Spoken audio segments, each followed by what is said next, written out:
అందరూ ఏం చేశారంటే సిలువ వేయుడి, సిలువ వేయుడి. ఎవరు వేస్తారు సిలువ?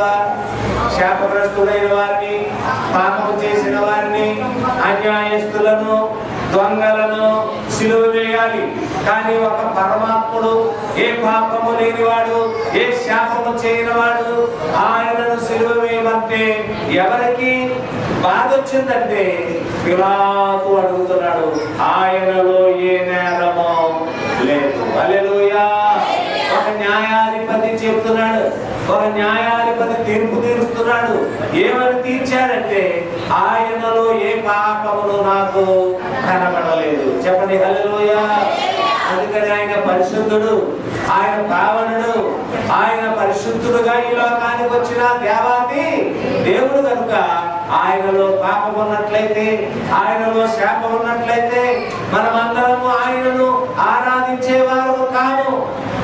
అందుచేత ఆయన పరిశుద్ధుడు కనుక, ఏ పాపమును చేయని వాడు కనుక ఆయనను ఆరాధించడానికి దేవుడు మనకి సదావకాశాన్ని ఇచ్చాడు. దేవునికి స్తోత్రం.